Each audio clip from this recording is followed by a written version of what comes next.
What's up, guys? Welcome to episode 10 of the Unassisted podcast. Episode 10 is a good one. Finally hit 10 episodes, which is crazy to think. We're really getting into it now, but the support's been amazing. We're definitely going to keep these videos coming.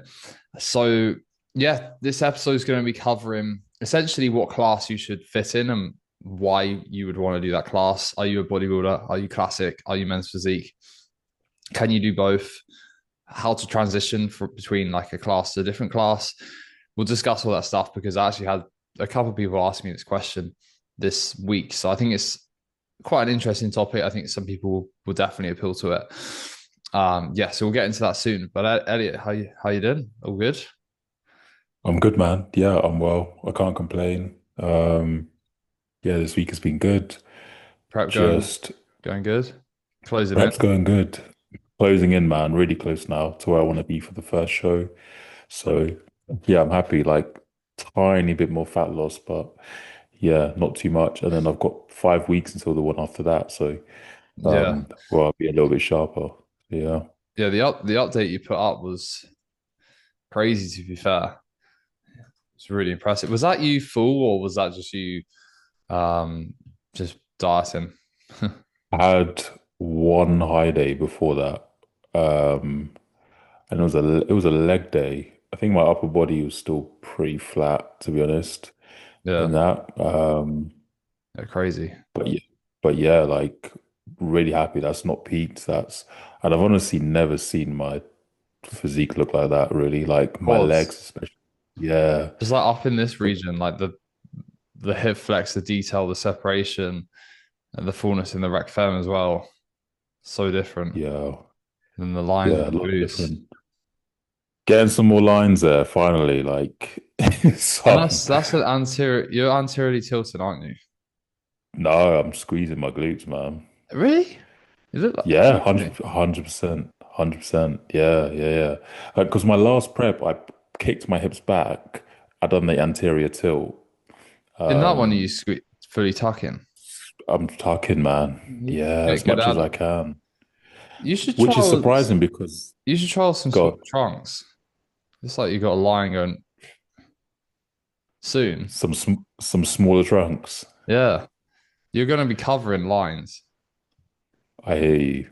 Yeah. Do hear you. It's a good problem to have, but yeah, you need a slightly just a little bit more of a taper more there because you're gonna have lines like see that line.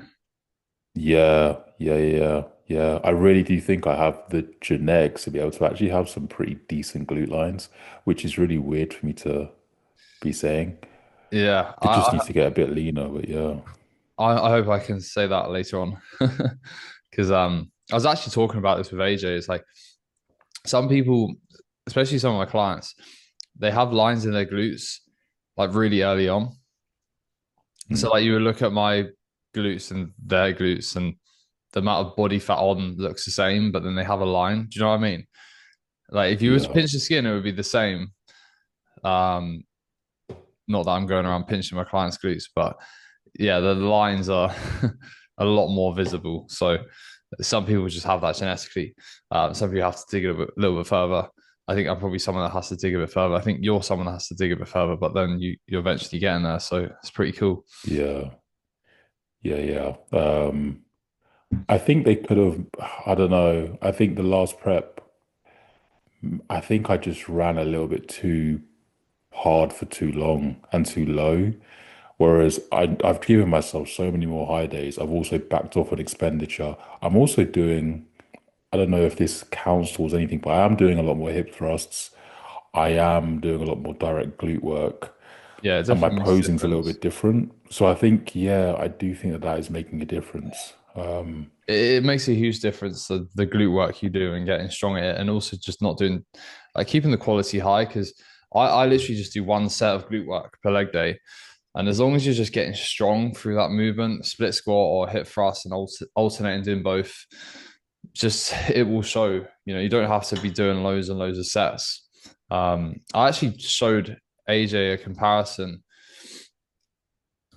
with like last time I competed to this year, and the glutes are just so different. You can see like the lines and stuff that will will show. So this is actually today. This is oh wait, how do I share my WhatsApp? Is that a thing? Can I do that? Oh yeah, I can, yeah. So Yeah. this is today versus two. This is on the left. I'm Damn.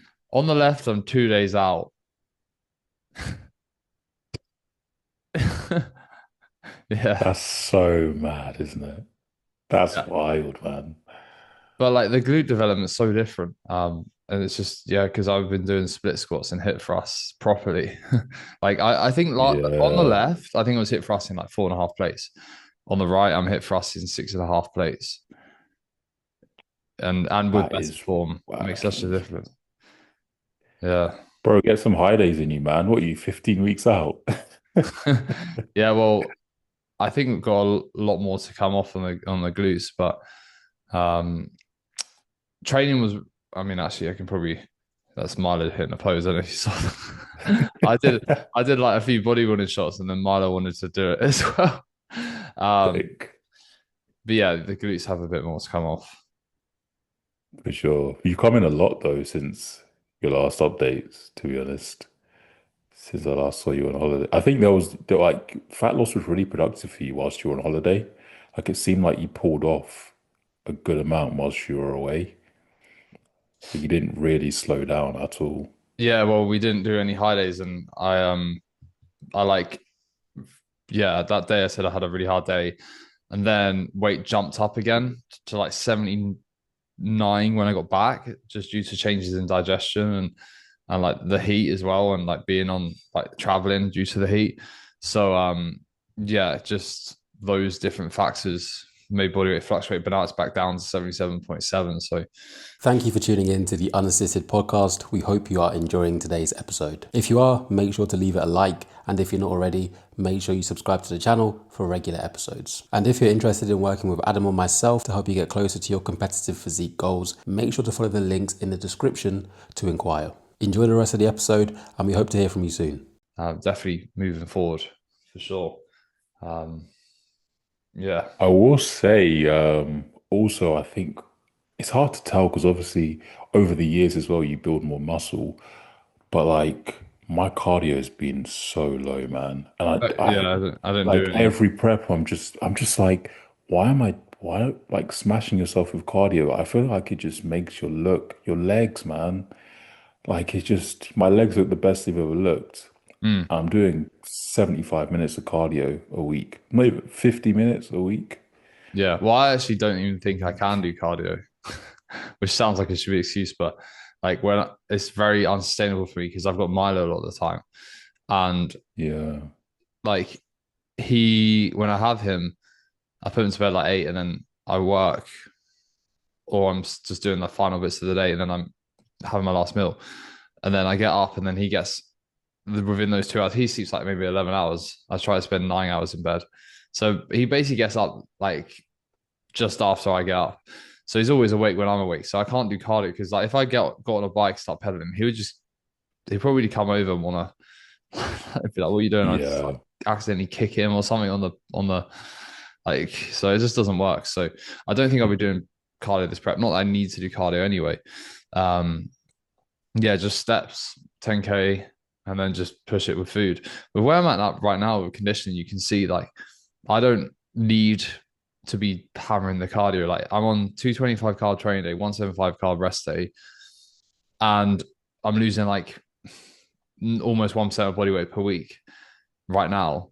So I cannot see me needing cardio. Like you could probably, I think realistically, my food will not need to be, but obviously we'll see. Like let's take 50 carb away from both days. That's as low as my food will probably have to go, but realistically, to bring like another 5 kilos off. So, Yeah. so I'm hoping the lowest my food is like 175 carb training day, something like that. I do think that I burn a lot more this year because of just being a dad and like even though the steps are still 10K, it's like just like carrying, I don't know, carrying up the stairs or carrying something up, like carrying loads of bags or pushing a pram or like Yeah. just the more things I'm doing through the day just adds up. It makes it easier to pull off body weight on more food. So, but yeah, anyway, so let's get into the actual topic of the video, which is on kind of how you kind of decide what class to do. I guess I'll start with just saying I actually competed in men's physique at the start. So that was what I started in. I did men's physique. I've actually done classic as well. I've done bodybuilding. I won men's physique when I did it. I won classic when I did it. I won bodybuilding when I did it. So there's nothing to say that you're like, this is your class and that's it, and you're bound to that class. I think at the end of the day, if you're a good bodybuilder, you should be able to do all classes pretty well within natural bodybuilding, because the size differences aren't drastic enough, because you can't go that extreme with muscularity to say like, oh, this is open, this is classic, this is men's physique. There's a huge size difference. So the theory is, if you're a great bodybuilder, shape matters. You're probably going to be a good classic competitor as well, unless your traits are like just size and freakiness and muscularity, but you've not got the best shape. But if you're one of those top natural bodybuilders that has really good shape, then you're going to be very good in classic. And then also an extremely good classic bodybuilder will be good in natural bodybuilding. That's my take on it. Elliot, so you've just been bodybuilding, right? I just went straight into open. I probably should have done men's physique, to be honest, but I went straight into open. And yeah, I was gonna ask you, what was your God? I feel like, yeah, you could always, I think you should maybe just do a men's physique show now just to see. You always suit it because you're tall. I think men's physique athletes that tall do really well because they just stand out. Like they walk out and they're just their presence. And it's all about width. So if you're tall, you're wide. You take up taper, you got crazy taper for your back, crazy taper for your front. Yeah, I think not that, like, obviously you're a very good natural bodybuilder, but yeah, I can see. I always feel like yeah. I just can't. The posing, man. I want to hit most musculars. I want to hit a back double. Like, yeah. I want to hit a side. I want to hit those poses. But yeah, I was going to ask you, like, well, a couple of questions on men's physique is, what made you decide to start off in men's physique? And two, like, when a client comes to you, what makes you decide, okay, they need to be in men's physique or they should be in classic? Like, what's your process with that? Yeah. Funny that you say that, because my client Jordan, especially what you're saying, like you just would want to hit most musculars. He inquired with me like 30 weeks ago, whatever it was, went straight into prep, and he was like, I want to compete, and I was like, okay, but we're gonna have to do men's physique. But he was happy to do that, but he's very much likes bodybuilding as well. And I mean, he nearly won the overall in a warm-up show. So he slam dunked it in men's physique. But in the pose down, he didn't hit a single men's physique pose. He was just hitting most musculars, crabs, and back double biceps. And it was so funny to watch, but he was loving it. Fair play, I'd probably do the same. But yeah, his heart is definitely within bodybuilding, but he had the maturity to understand that for this year, if you know, to win the shows that we want to do, men's physique fits him more. And the reason being is because of, firstly, when we got on the call, you know, we looked at photos of him when leaner, and we discussed like how he distributes body fat. But also we knew that there was a lot to come off. So he inquired with me and he was like, I need to prep this year. I can't wait. Like, I really want to do it this year. I can't do the latest shows though this year because of like certain things he had in his life going on, which meant he couldn't do it. So we had to do these shows. And I said, okay, it's going to be hard. You've got a lot to come off. We've got to push hard.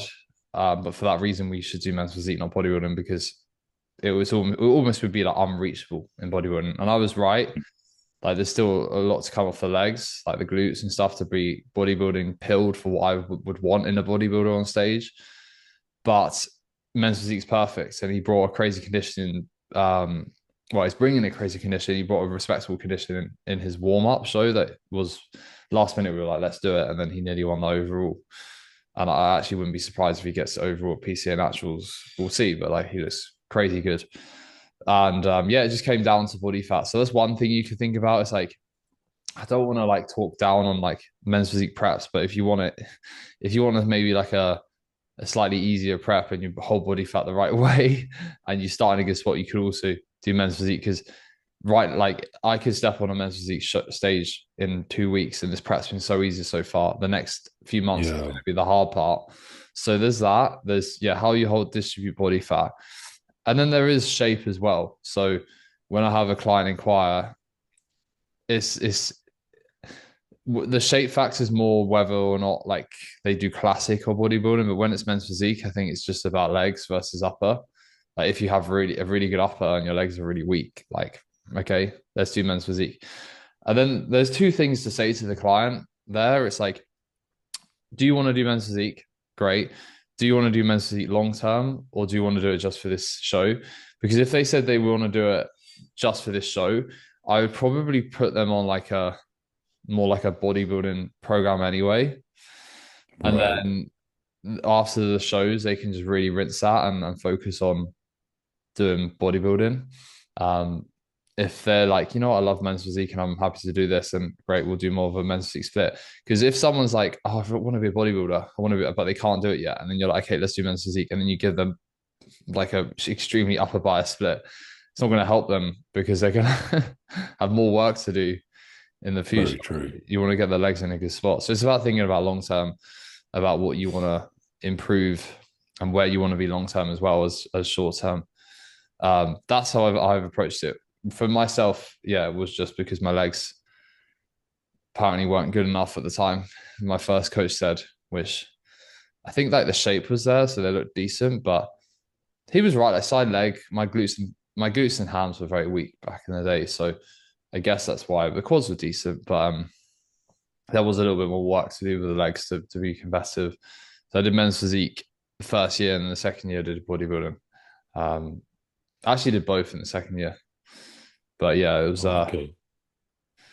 it was good fun. I look back on it now, and the posing was pretty terrible. I was just, but no, everyone posed differently back then. So it was a while ago. It's like 2017.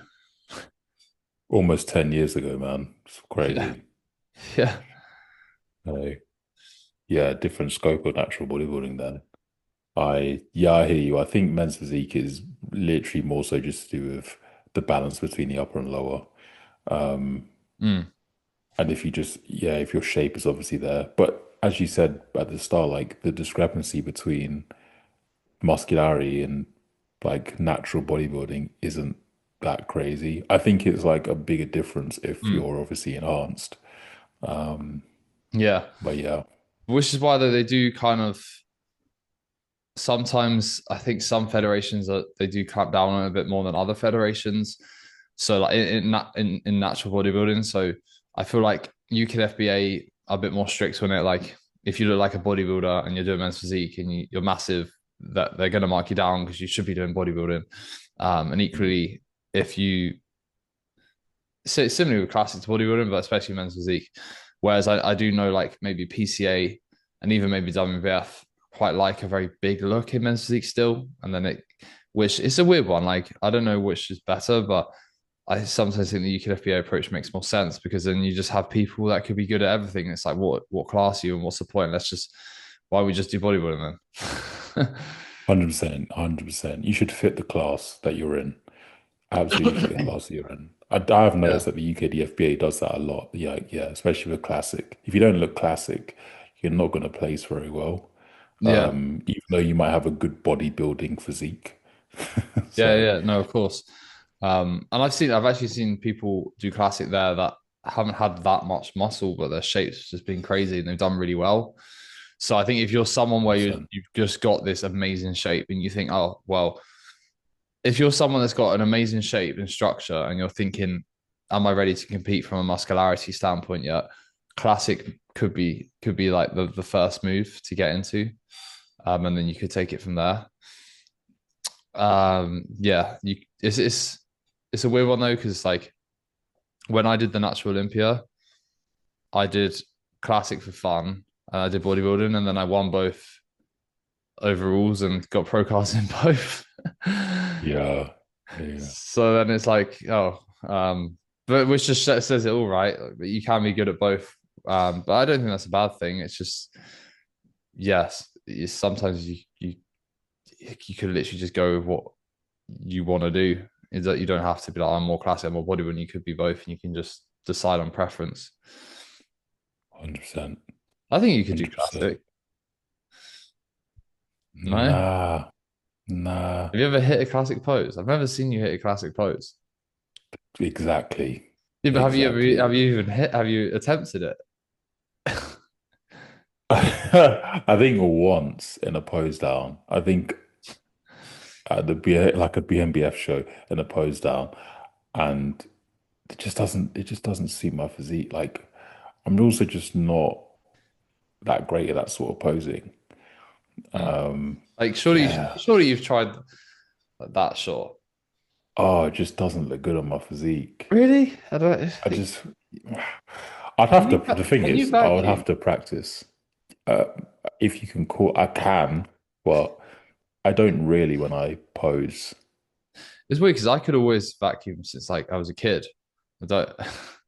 I think it's just a genetic thing. Like I don't practice them at the moment, but if I need to get like if I needed to hit a vacuum in this prep, I'm not going to practice it. I'm just going to hit it. Like it's it's that easy for me. I think some people have it more than others. But yeah, I Yeah. was like, because if you can just vacuum, it's like you may as well give it a go. Just hit it, see what it looks like. Yeah, But the thing is, I like my abs. I think my abs are pretty good. yeah, Like yeah. they're pretty symmetrical. Like they're quite like boxy. Do Um, you contract your abs when you hit the front double? no, I No, just like no, you don't. lift my torso Yeah, a that's what bit, but I you can do. still see my abs. Yeah, yeah. Yeah. Because I Um, think when you crunch down, it like pulls your lats down and then takes away from like the look of it. You can just narrow yourself. If some people they hit a front double, some people it suits them, but they like go like look, it just pulls everything down. You know, it's do yeah. that. But some people they just go for all the detail possible. So I think it's someone who hits that. Ben Lloyd hits a really good crunch down. He does a good one. Yeah, that just Mm. shows how big he is. He does a really good one.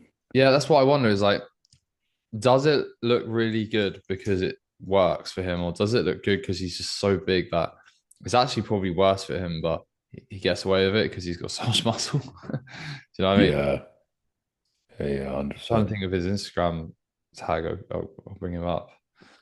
Um,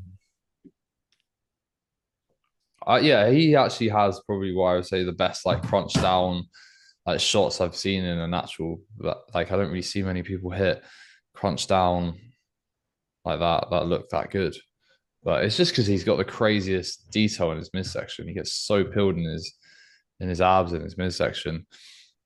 That's the Um, thing. And he doesn't really lose his lats when he does it. but I Um, don't think he just posts his coaching so much. I can't find a single physique update. Um, what's this? Nah. There's also most musculars, but I can't find a. Oh, here we go. Wait, what's this? Oh yeah, that would be. Oh wait. Okay, this is a live stream. This is from the AMBF. Oh,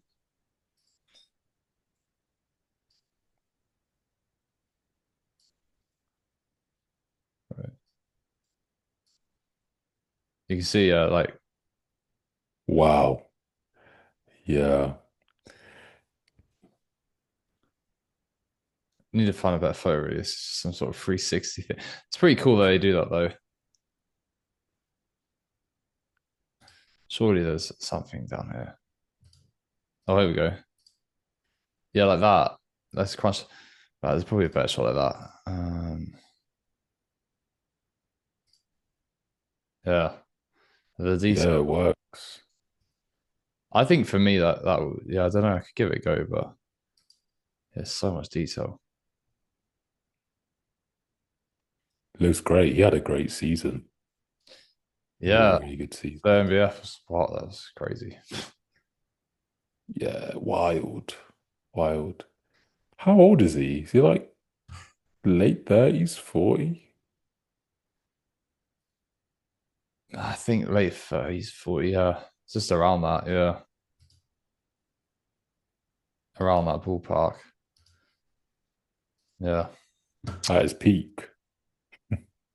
yeah, yeah. Well, it's the thing. I've still got ages like 10 years, I'll be 36.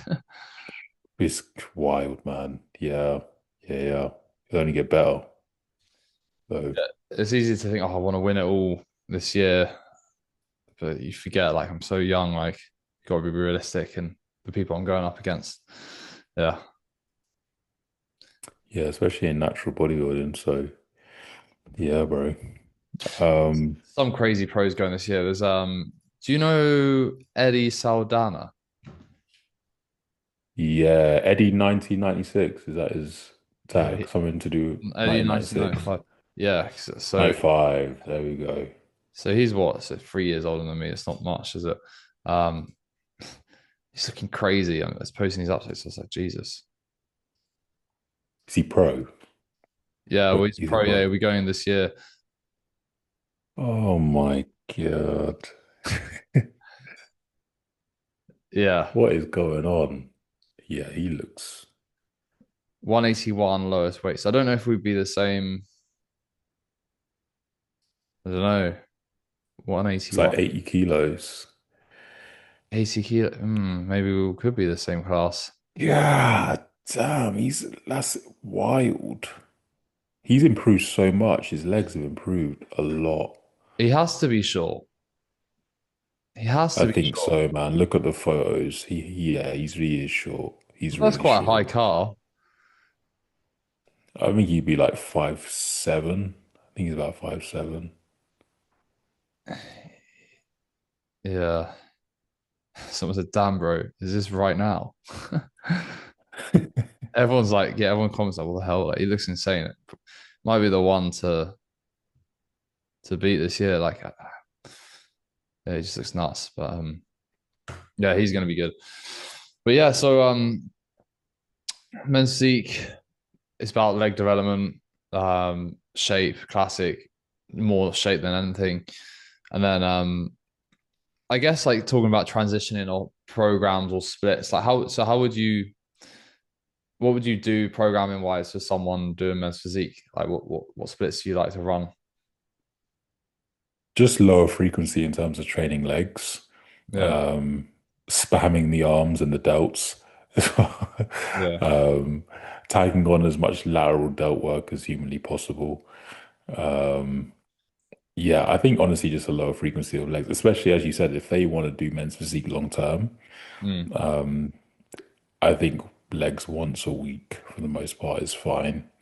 yeah. And then I'd say, yeah, just more frequency in terms of like that top line area. And ab training as well, a little bit more frequent in terms of ab training. I think that midsection's so key in developing that as well. Mm. Yeah, I think if you can tolerate like a high frequency, you could do push pull legs off, push pull off, like repeat, or like push pull legs off, push pull. Yeah, I think that would be a good approach, or like similarly to maybe my split, like upper lower off, push pull, re repeat that over if you can recover from it. So up, so for example, I do 4 times per week, but you could do it like upper lower off, push pull off, repeat. So the frequency is a little bit higher. But I think something like that's good. I think whether or not you do those with lateral raises or not depends on the physique. Because sometimes people have like, if you really widen the clavicles, you're probably going to be thinner in terms of density. And I actually do see that difference. Like they do a lot of the time, people think men's physique, okay, width, width, width. But I think that what separates the like, especially when you look at like the winners, like first, second, third, what separates them is the person with the width and the depth, the density, Right. like the muscularity, the a little bit more 3D looks to the chest. Um, yeah, from what I've seen, like the people that are winning these shows are the ones that have that width, but they also have that bubbly look as well. Yeah.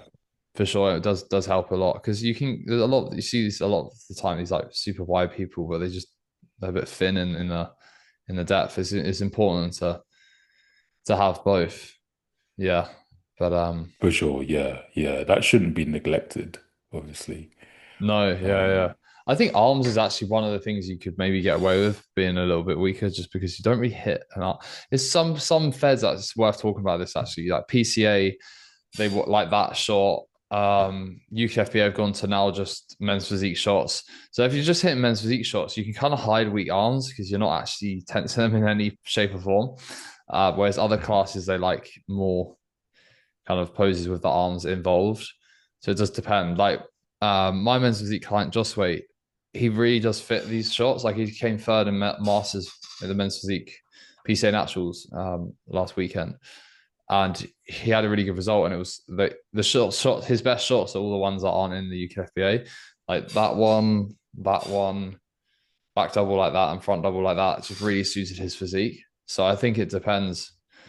You know, some poses can really suit you better than others, and just picking that federation that works for you can be smart.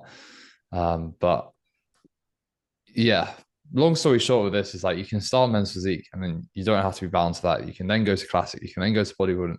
But it's important that you understand where you fit at that given time, because the last thing you want to do is turn up to a show like UKFBA, step on stage in men's physique, and they tell you, oh, you should have been doing bodybuilding. Yeah. Yeah. 100%. I think most people will naturally as well. Like I don't know, I feel like it is quite rare for a lot of people to want to stay in men's physique if they're considering bodybuilding as a long-term pursuit. Like naturally, I think as you just progress, as your physique gets bigger, as you want to build more muscle, I think you'll just naturally probably want to end up doing bodybuilding. Mm. Like you'll just be like, okay, the next step for me is to develop my legs or add more tissue. Um, Yeah. I think that's kind of the natural progression for people. Mm. Yeah, yeah, 100%. Yeah, and you can still stick to men's physique long term. I've seen some pretty crazy men's physique athletes, to be fair, in natural bodybuilding. But you just have to be smart of how you. I think you have to be smart of like how you grow. Like, Yeah. don't hammer the legs too much. I think if you just got a massive physique all round, massive calves, massive legs, and you just look like a huge bodybuilder, then people would think, "What? Why are you doing men's physique?" Yeah. Yeah. Yeah.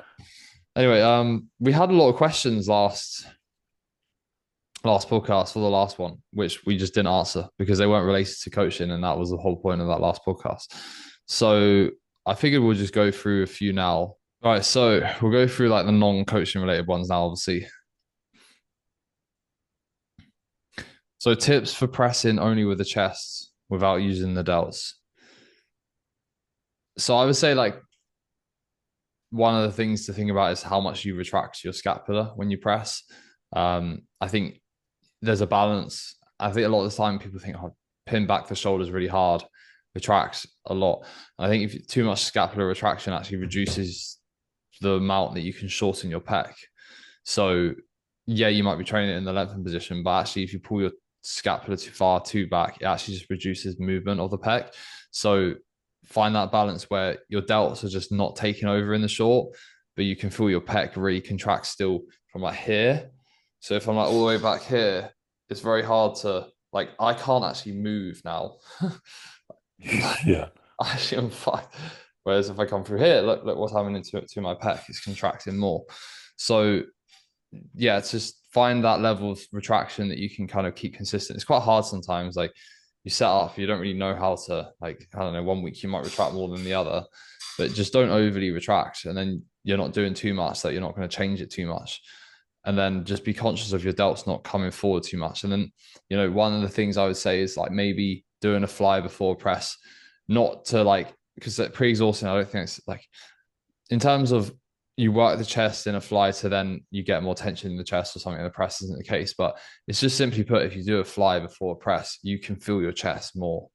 So therefore you will use it more. So it could be an efficient way of just making sure you're using your pecs more. Yeah, but if you're very delt dominant, the key thing as well is also where your upper arms are. So just keeping your upper arms shifted into your body and close to your body, so your upper arm can move across your rib cage as you contract, so you can get more through your pec. Is the key, because if you're out here and you're like doing all of this stuff, that's just rotator cuff delt. If you're here, you're gonna get more pec. Yeah, I was going to say that, like, that's something that I point out to a lot of clients. It's like, I think people automatically associate doing that with like, oh, I'm going to get more upper chest.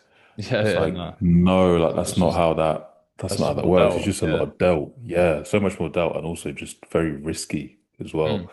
So I think, yeah, tucking that arm, and keeping the upper back relatively tight, but just making sure that you're in a stable position and you're set. And like you said, like not just constantly thinking you have to be like this the whole time. There Yeah. can Yeah. be some like freedom of movement with your scapula. Like you can move it. Yeah. Otherwise, you're just not going to be able to get across the body as much as you need to with the upper arm. Yeah. The So worst way to press is where your like rib cage is almost like so expanded because you're so retracted and you just look pregnant. People do that. yeah, yeah, Yeah. yeah, 100%.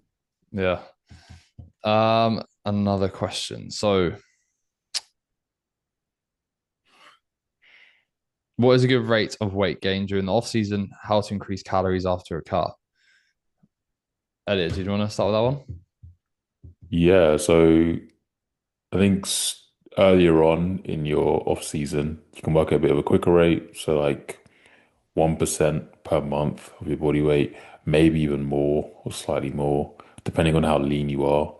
If you're coming out of a show, obviously quicker than that. But yeah, most people will be fine with 1% per month. Like absolutely fine with that. And then what was the next part of the question? It was How to increase your food going from a diet into a push up? Yeah. keep us in just lit. There, you don't want to come out of it slowly. Like you don't need to add like 10 grams of carbs. Yeah. Like just bump it up. Just so for example, add in like no 70 grams of carbs, bit of fat, and then just see how your body responds. If things Mm. are going way too quickly, you can slow it down a bit, but you don't want to edge your way up ever so slowly, so much so that your body weight isn't really changing. Like Yeah. just put your food up, make sure you're in the surplus straight away.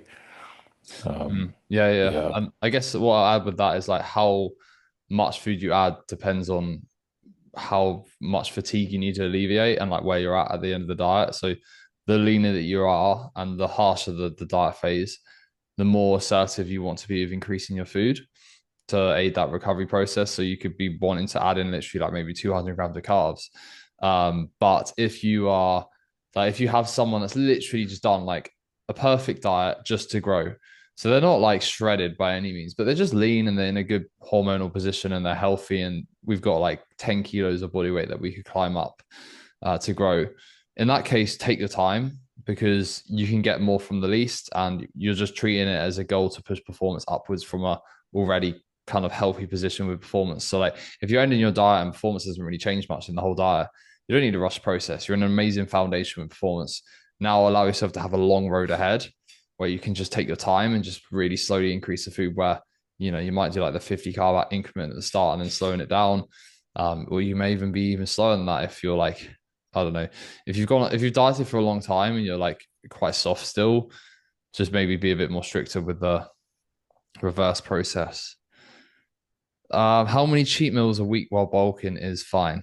What would you say? it depends.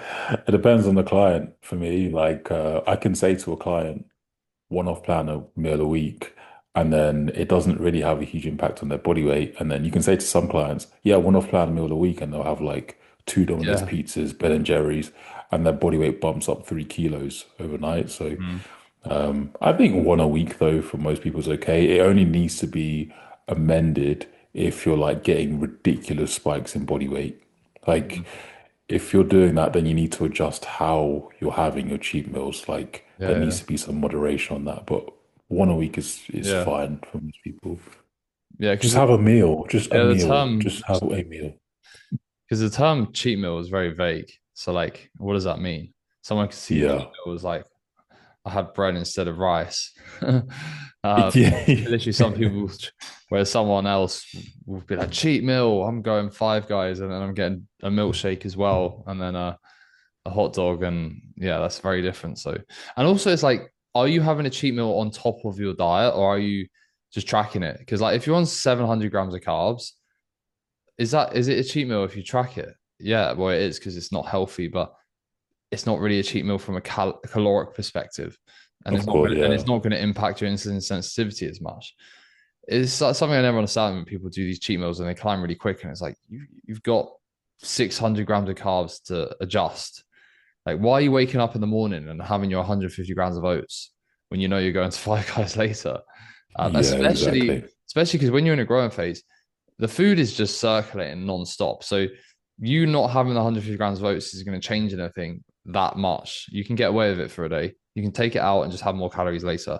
Obviously, don't do that every day, but then you can manage it fine. So, what was the highest and lowest body weight you've had since last competing? So for me, the lowest I've ever been 69.9 in 2022. That was when I was really depleted. And then the highest I've been was, God, what was the highest I was? Like 97? Yeah. I That think it was was, last year. yeah, the year before that. Like the bulk before that was heavier than the last, maybe like 97. Yeah. What about you? Lightest was 20. 2021, 2021. I was 91.2 kilos, fully depleted. And then heaviest, 119.3 is the heaviest I've ever been. Yeah. Um, so watery. Oh my God. Yeah. Yeah. Not as heavy as Richard. Not quite as heavy as Richard, but relatively heavy. Someone's asked, what's the highest your protein season's been? I've seen coaches advocate for 2 grams per pound. What do you think on 2 grams per pound? It's too much, in Yeah, my opinion. It's just overkill. yeah, Um, the highest I go normally for people is 1.25 grams per pound. The highest, like yeah, yeah. absolute highest. So Yeah, I just think it's overkill. the argument that people would make, it's quite old school argument. People make like some people say you don't need the track protein because it's the most thermogenic thing you can consume. The thermic effects of food, your body's going to burn the calories, breaking it down. It's like how if that was the case, like if you're really burning the calories, breaking it down, you would eat protein and your heart rate would get stupidly elevated, and you'd be like, and you would notice it, and like that effect would you notice it. You can't like if you're going to compare like you're burning loads of calories to like you going out for a walk and doing like 3K steps fast and getting your heart rate up. It's completely different. Like, how many calories do you actually think you're burning breaking down protein? It's Uh, insignificant. yeah, and Yeah, then also like it's just logic there to think that through. And then also at the same time, protein is if that's the case, and the calories are should be counted. If you are way beyond the minimum need, you are taking away calories from energy sources instead. So exactly was. Yeah, yeah, so you could be having more yeah. carbohydrates. And fun fact, actually, I learned this pretty quick because I tried it on a long time ago. He was on prep, and it was he started with me super soft. Like this was a prep I did ages ago. He started with me super soft. I should have said no to doing the prep. We did the prep, very harsh prep. We went super far. We got very far with tools. Food was super low, and I remember taking protein away because I was like, you know what? There's room here. Like he's not on. Like he's got more than enough protein, but I don't want to take the carbs away anymore. Carbs super low. Pull the protein away. What happened? He just got way leaner. Like, and that told me all I need to know. It's like you learn a lot just through case studies, and that showed me that protein is definitely just wasted calories if you're having too much. So, yeah, I would say like you know at the very very very max like 1.5, but probably more like 1.25, like you said. And it's just on Yeah. what feels good for you. Like if you think it satiates you well, but yeah, you don't. I think it matters more in a deficit. I think you have to definitely allow protein to go quite high when you're bulking because otherwise you're just having like incomplete sources the whole time. Like you Mm. need to consciously be aware of how much complete protein sources you're having. Because if you have like 10 bagels a day, there's 100 grams of protein worth of bread, which isn't really the same as a high quality protein source. And Yeah. I mean, I used to have like maybe 4 bagels a day in the past. Like, there's a good bulking source, so you have to just be conscious of that. Yeah. If anyone wants to ask any more questions, just let us know. I think we'll go through more questions next time. I think that's pretty good. Is there anything else that you wanted to add, Elliot? I think it's been a pretty good podcast, to be fair. Yeah, man, that was a smooth one. Yeah. Um, no, I don't think there's. Although, did you see? I think well, Fuad brought out a podcast Yeah, I today saw. I from saw. his I like literally just started hospital watching that. bed. I just started watching that. Bro, I know. bro, that is so mad. I felt That his is voice is so all messed mad. up. Yeah. He's like out of it. I think he's just like it's like he's a different human. It's so mad. It's Yeah. so Well, mad. if we ever end up in hospital, we have no excuse. Literally, if he can be consistent, like yeah, that's wild. Yeah. Um, Yeah. I but literally yeah, just started watching that. Fair play to him. Respect. Hope he's all good. yeah, Yeah, yeah, it's man. crazy. But yeah, any questions anyone has, leave them in the comments. Appreciate all the support, guys. And yeah, we'll bring another video very, very soon. Like and subscribe, all that stuff. And yeah, we'll see you soon. Peace.